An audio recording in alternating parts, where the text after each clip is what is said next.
Hello, Summit listeners. Today I have the pleasure of interviewing Samantha Avery. Hi, Sam. Welcome back. Hi, Deb. Great to be here. Thank you. So happy you're here. Sam's topic today is Powerful Distant Healing Essentials. Samantha Avery is an Usui Reiki master teacher, spiritual wellness expert, and meditation instructor. Samantha is published in Your Health magazine, Manly Daily, is a regular speaker at the Northern Beaches Council, and a speaker at corporations and women's wellness events. For more than 14 years, Samantha has supported her clients through emotional empowerment, career and relationship growth, and spiritual development. Samantha's strength is getting to the root of the physical, emotional, mental, and spiritual imbalance to achieve an enriched life. She is well regarded for the gentle, safe space she creates for her clients and students at her sunny clinic in Sydney, Australia, and through distant healings and meditations. She is passionate about sharing meditation and Reiki to advance your professional and personal life, and facilitates regular classes in person and online on spiritual empowerment and manifesting. Samantha is also one of our co-hosts for the 2020 Summit and is humbled and excited to share this platform with our incredible Reiki speakers. So Sam, can you tell us how has your practice changed in the recent World Health environment? Yes, Deb. It's been a big change, hasn't it? And I think many practitioners over the world are, reassessing perhaps. But like many Reiki healers, when the pandemic hit, I felt a deep calling to provide access to Reiki for anyone who wished to receive it. We were running monthly face-to-face Reiki shares, but that quickly closed with government regulations, shutting down various businesses. And so we shifted that online pretty quickly to weekly shares to help support as many people as possible dealing with the effects of the pandemic and lockdown. So we're calling all Reiki practitioners from all over the world to join us. And we were sending Reiki to the globe. So everybody, every living being. And it was really amazing. We had people from Japan, Hawaii, India, Korea, and Australia. We're based in Australia, so a lot of our Reiki practitioners were on board with that. And for me, it gave me a real connection, a deep appreciation for Mikao Usui Sensei's work in Japan during the earthquake that they had. Right. It was very inspiring. I felt that it gave us a deeper connection to what Reiki is really about. And, there's so many stories that we hear about Mikao Usui and his work for community and sharing the healing, and in return those healers would share Reiki with others. And it was that connection, that support that really rung true for me. And my practice and my appreciation for Reiki, I think, has changed significantly for the better because of it. When we were going through the initial lockdowns, there was a lot of grief coming up, and understanding those 4 stages of grief and how the Reiki principles can support us navigate the 4 stages, which are denial, anger, just for today, do not anger, depression, bargaining, and acceptance. I respect all living things. And the impact that was having on our base chakra and our solar plexus chakras. So we were going into primal needs. Our primal base chakra needs were being taken away. Our income was being taken away. We didn't know our health, our control on our life, and how we felt about things was being really stirred up in the solar plexus as well. So going to the principles and the shifting those stages of grief was really, really helpful. The emotional and mental health I find fascinating has now become a primary concern in most countries. Yes. It was how much money we were earning, what kind of wealth we were creating, and how we were looking after our physical health. Whereas now, because of this pandemic, we are now really focusing on emotional and mental health. I agree. For example, a number of mental health charities that I'm in contact with are recording more suicides deaths than deaths through COVID. Wow. So it's significantly important as much as it is looking after ourselves during pandemics. Yet as Reiki practitioners, we can help enormously. And we know that Reiki supports the physical, mental, emotional, and spiritual well-being of the person. Mm-hmm. And I find this really interesting, whereas before we may have been looking at the physical health as people come to Reiki healings, they usually come with a physical ailment. And when they become more aware of the abilities of Reiki, they then start looking at their emotional health, their mental, Right. their spiritual purpose. So this is very enlightening for Reiki healers and practitioners across the world, because you have the tools. Your practice of Reiki is there to support the unseen in terms of emotional, mental, spiritual. Yeah. It sounds like we're making a deeper connection as a result of this. Absolutely, absolutely. And it becomes more about energy, doesn't it? Yes, yes, it does. Absolutely. I know I hadn't done a lot of distant Reiki prior to the pandemic, and now that's pretty much all I'm doing. And I always say it's all about the energy now, like with no body there, it's the energy. And I feel everything so much stronger because nothing else gets in the way, Yes. if that makes sense. Absolutely, absolutely. Yeah. I totally agree, because it kind of strips you, doesn't Mm-hmm. it? Away from symptom, and it starts allowing you to address, you know, the deeper reasoning of why something's happening. Exactly. Yeah. Amazing. So I was really drawn to doing more Reiki shares and more online work. And the power of community is very, very important, because it allows the healer to do healings for themselves within a Reiki share. Mm-hmm. And it reminds you of the power of Reiki, the power of energy, and the power of distant Reiki. And I think this has been enormously helpful for many, many healers who are used to doing face-to-face, maybe your distance, but now we have a deep appreciation because we're forced to. Yeah. Here's the thing, so are other people. People who normally have Reiki, they can't come to their practitioner in many countries. And so they're forced to take distant healing. And that sense of force is more of a sense of, I really want the Reiki, or I really want to feel more aligned. I want to feel clearer in my mind.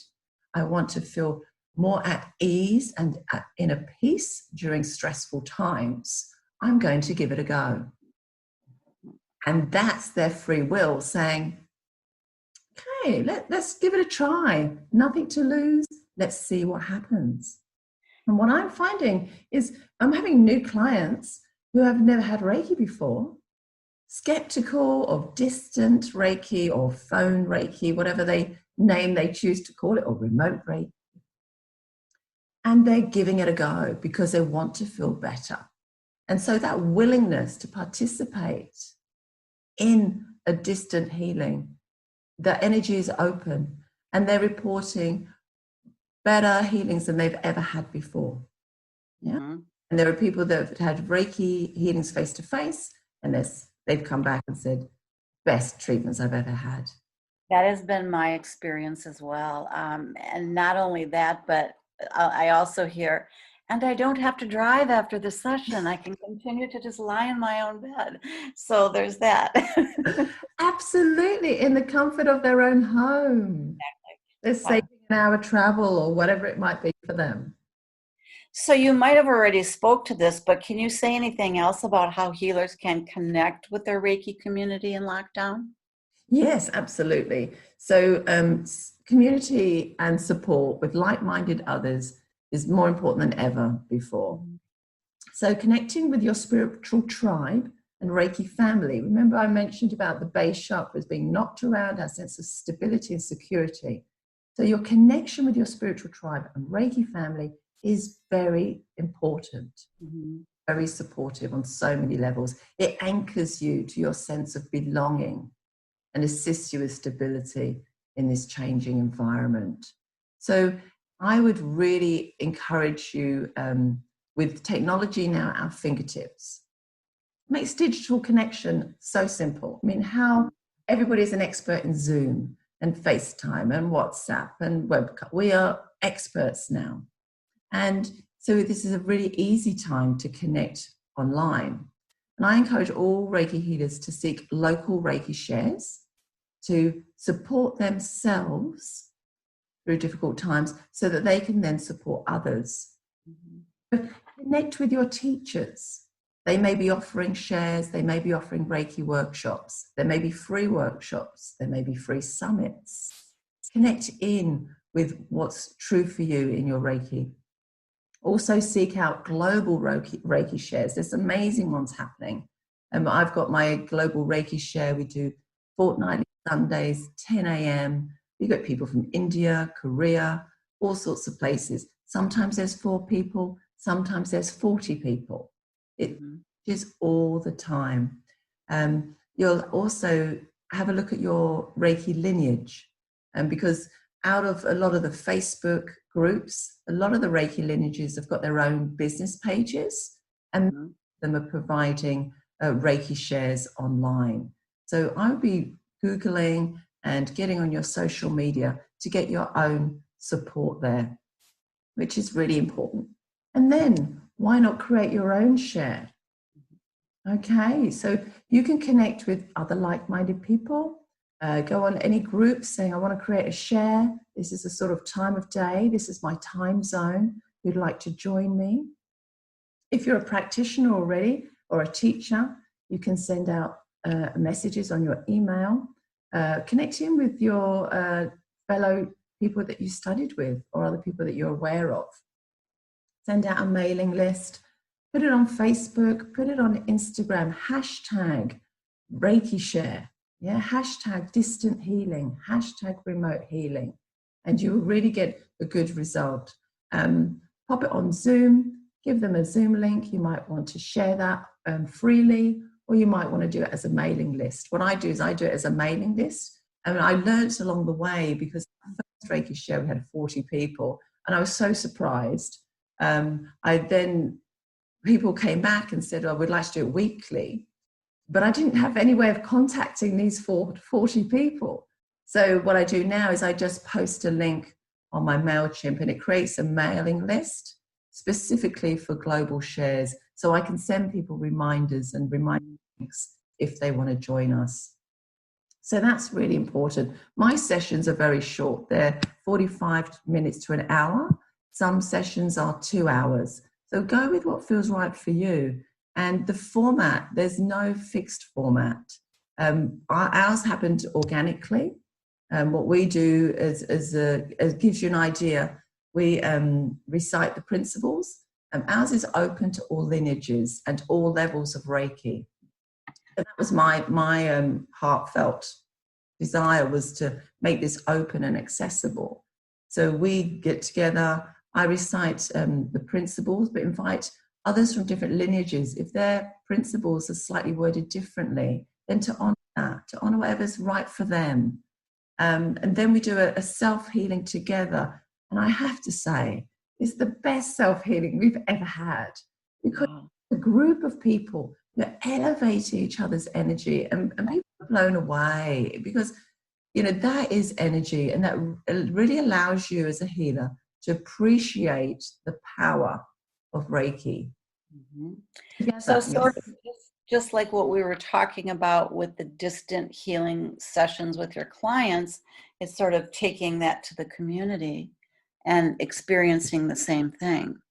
A deeper appreciation, a deeper healing, you know, all of the other stuff again is out of the way, and you're just dealing directly with the energy again.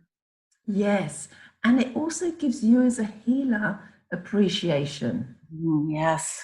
This is the big thing. Because when we realize as healers how delicious Oh, yeah. healing is, then we appreciate that other people would like that too. Right. It gets our mind out the way, don't you think? Absolutely does. Yes. I know when I have a session, whether it's distant or face to face, I always, when it's over, I always think, oh, this is what my clients must be feeling.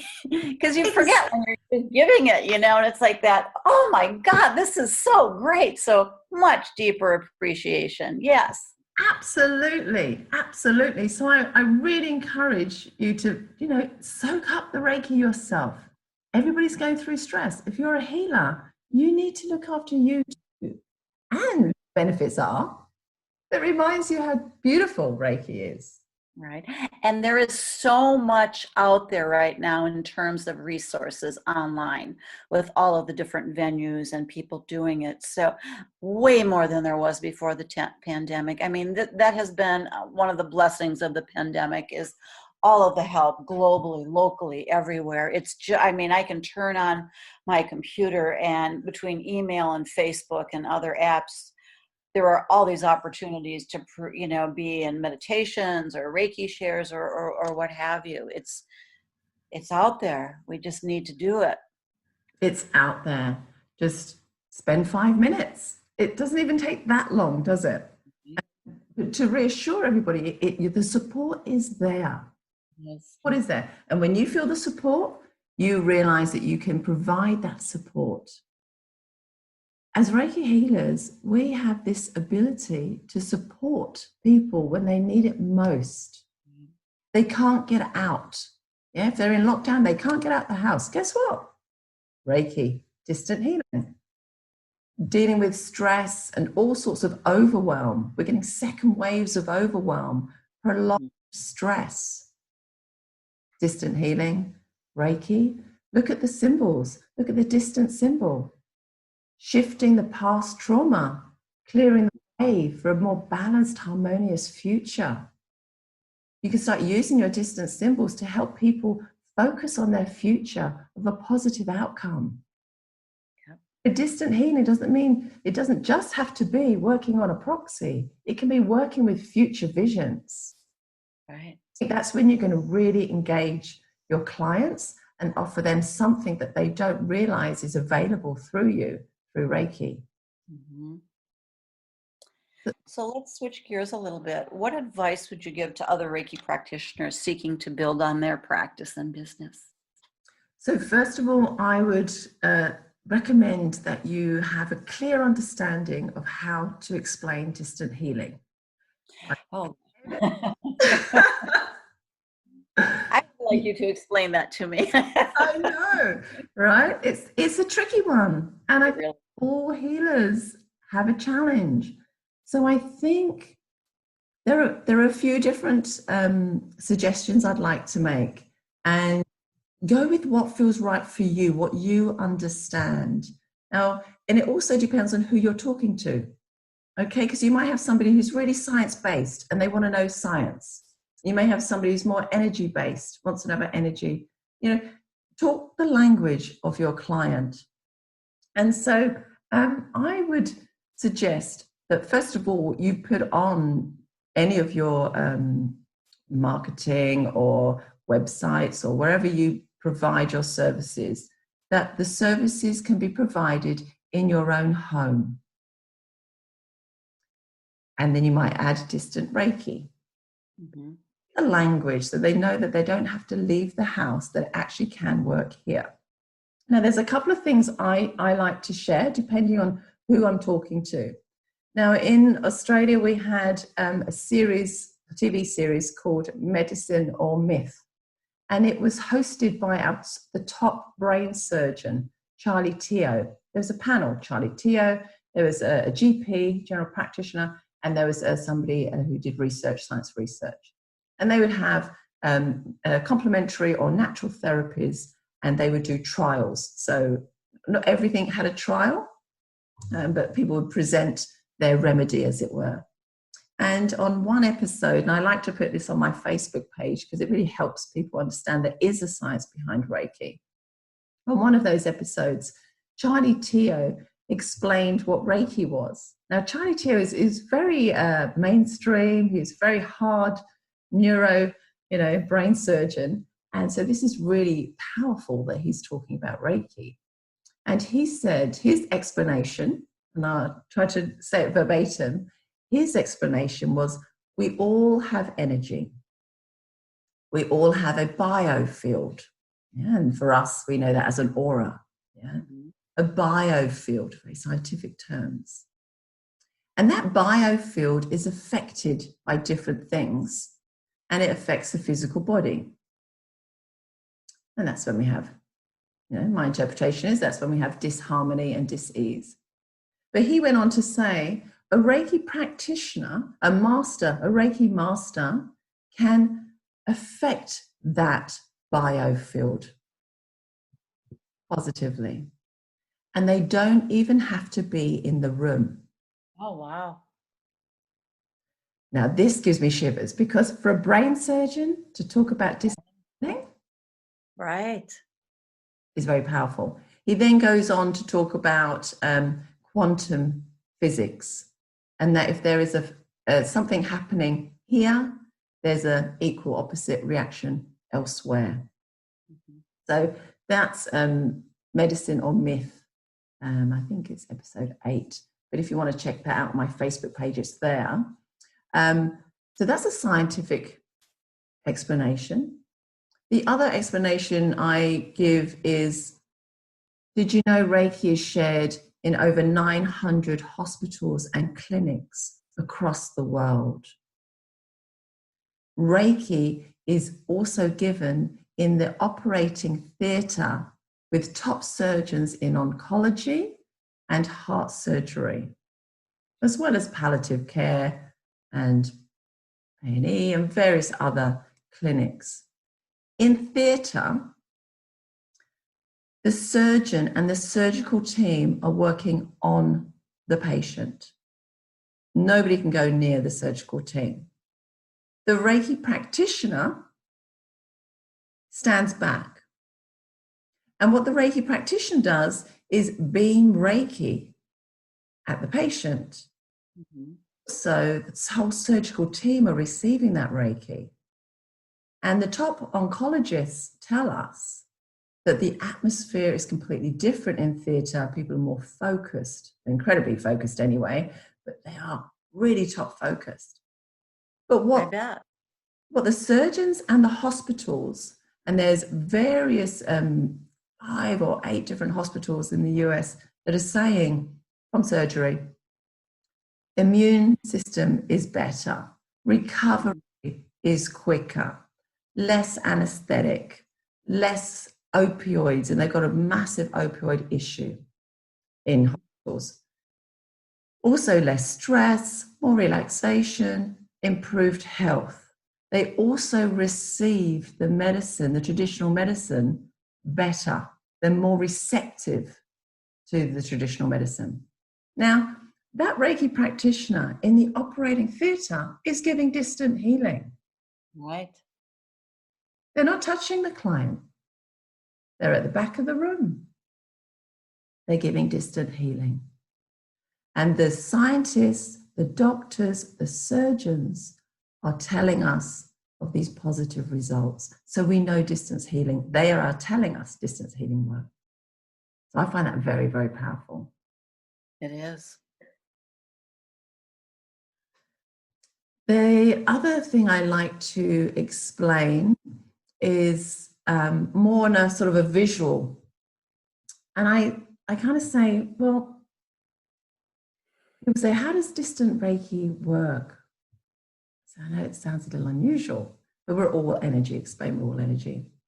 And if you think about a telephone, before we had the telephone, it had a wire, it had to go through a person, and that person connected you to another person so that you could speak. You had a comprehension that there was a line, a lead from one person to the other person that physically connected you to be able to communicate. Now we have mobile phones. You can press a button and you can speak to somebody on another mobile phone, and it goes up in the cloud. That's the same as Reiki.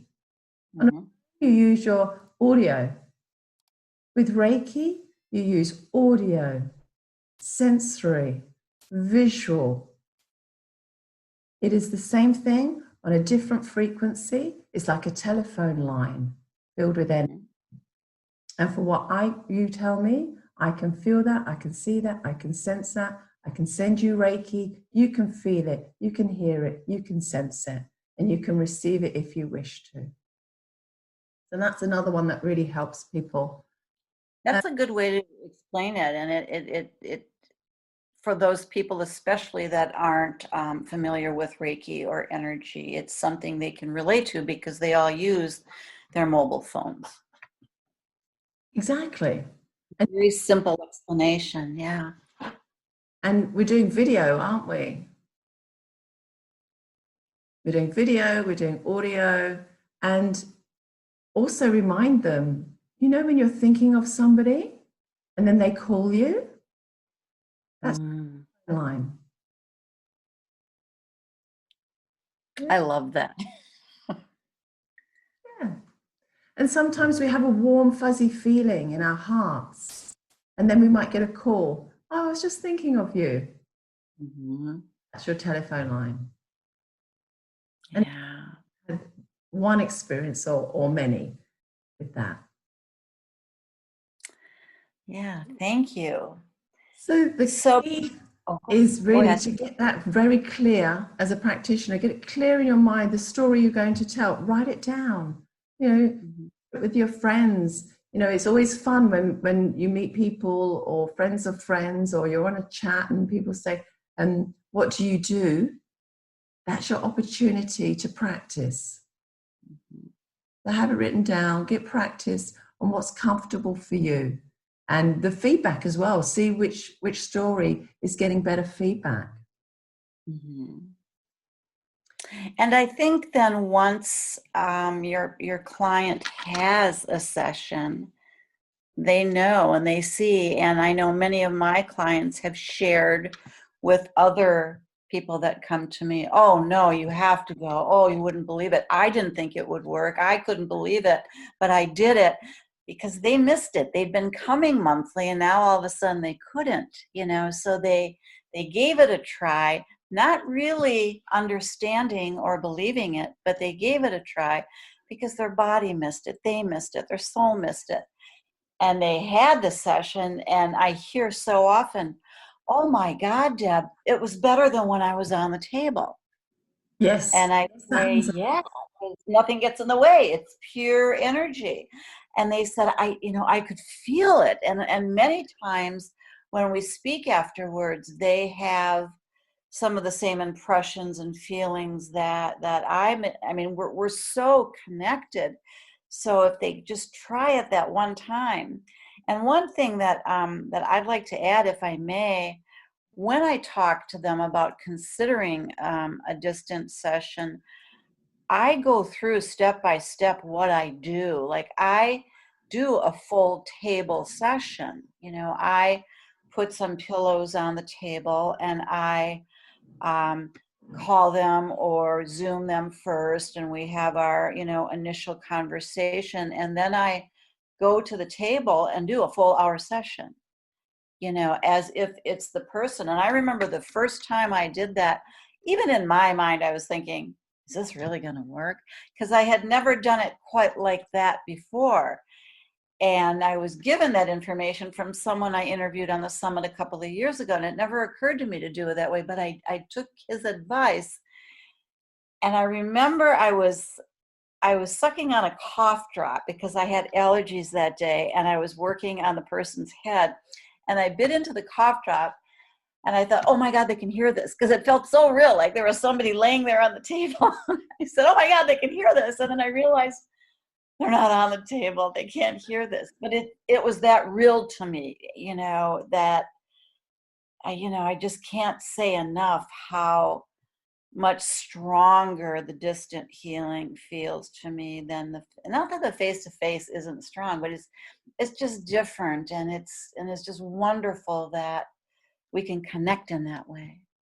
I'm very passionate about the distant. Yeah, absolutely. And you go into a different zone, don't you? But I think it's very important what you said about using the proxy. So if I could just share that, what I find useful, see if you do the same, Deb, but what I find useful is having the conversation with the client. I book them in.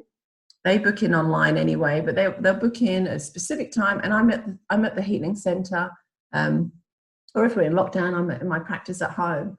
But you have that booking. You must keep that booking. You must keep that time. Absolutely. Participation, full participation with your client.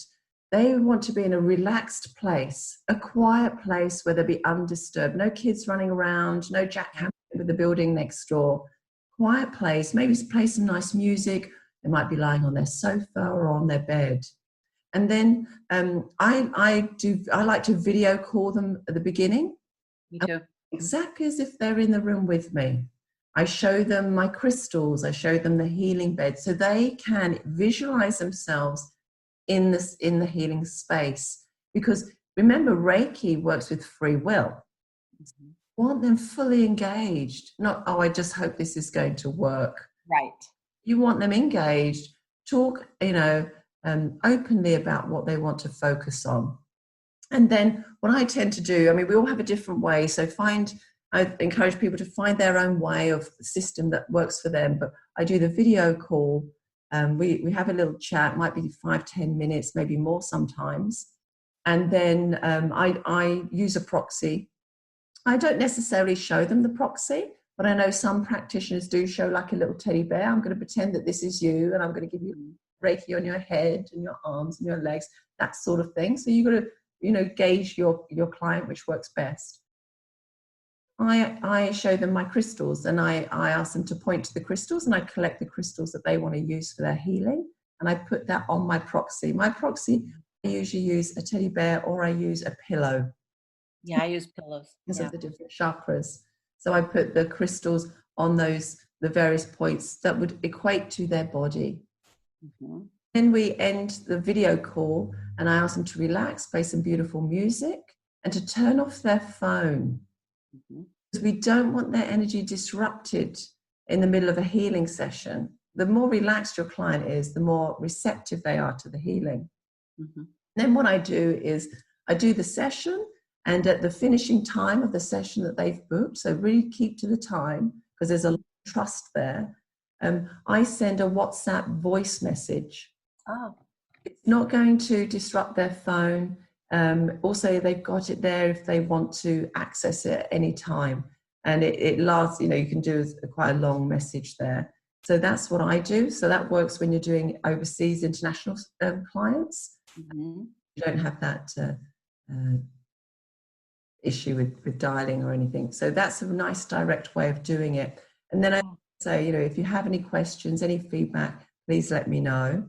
And my booking system automatically sends a review request. And so I think it's really powerful, like you were saying, Deb, feedback is everything. Mm-hmm. If you understand that client has really received a fabulous healing, they're going to want to tell everybody else as well. So exactly. The more descriptions that we can give as Reiki practitioners about distant healing and the power of distant healing, the better. So I encourage you to have a review. If you've got a social media place spot, then put your reviews up on your social media. Yep. Or that my client loved their distant Reiki session.